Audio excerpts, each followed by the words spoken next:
নাম শ্ৰী অনিমা শৰ্মা।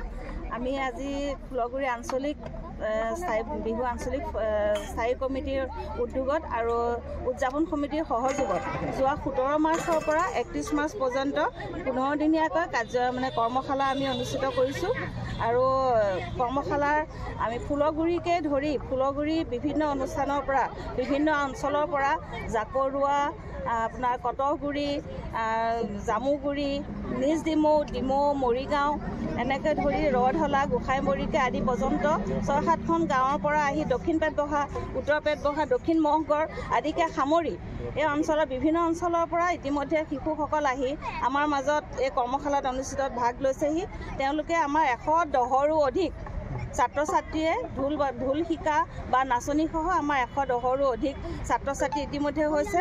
আৰু এই অনুষ্ঠানটোত আমি কিমান সাফল্যমণ্ডিত হ'ব পাৰিছোঁ নাজানো তেওঁলোকক। আৰু ইয়াৰ পৰাই এখন মঞ্চৰ পৰাই মই অভিভাৱকসকলৰ প্ৰতি এটা বিশেষ অনুৰোধ, তেওঁলোকে যেনেকৈ বিগত বছৰৰ দৰে এই বছৰো তেওঁলোকে ইমান দূৰ দূৰণিৰ পৰা আহি এই ফুলগুৰি আঞ্চলিক নেহেৰু খেলপথাৰত তেওঁলোকৰ শিশুসকলক আগবঢ়াই দি তেওঁলোকৰ ভৱিষ্যত উজ্জ্বলৰ বিষয়ে তেওঁলোকে চিন্তা চৰ্চা কৰি অকণমান মূল্যৱান সময় তেখেতলোকক নষ্ট কৰি ইয়াত যে আহি তেওঁলোকৰ শিশুসকলক আগবঢ়াই দিছে, তাৰ বাবে মই ইয়াৰ পৰা অভিভাৱকসকললৈকে মই শতকোটি প্ৰণাম জনাইছোঁ আৰু তেওঁলোকক ধন্যবাদ জ্ঞাপন কৰিছোঁ।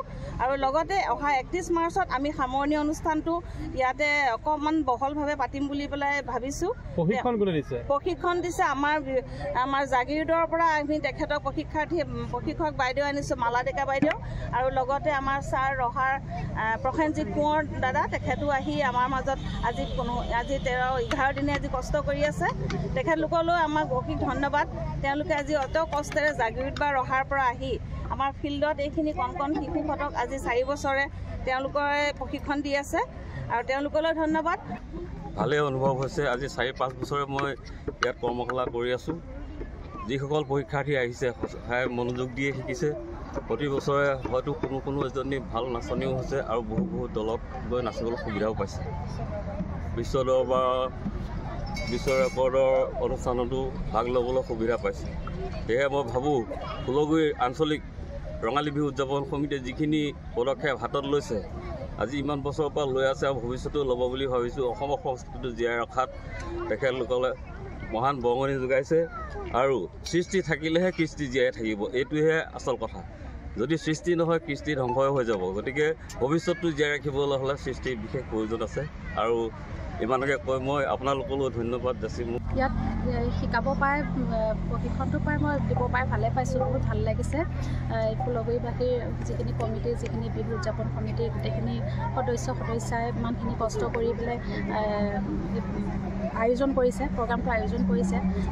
গাঁৱৰ ছোৱালী হওক, ল'ৰা হওক, গোটেইখিনি বিহুৱতী ওলাই আহি পেলাই যিখিনি আমি যিমানখিনি আমি দিব পাৰিছোঁ তেওঁলোকে ল'বও পাৰিছে, সেইটো কাৰণে ভাল লাগিছে। আৰু গোটেই ফুলগুৰিৰ বিহু উদযাপন সমিতিলৈ অশেষ ধন্যবাদ। মোক এনেকৈ নিমন্ত্ৰণ দি আনি তেওঁলোকৰ মাজত থিয় কৰাইছে, এটা সুবিধা দিছে। কেনেকুৱা প্ৰতিভা দেখিছে?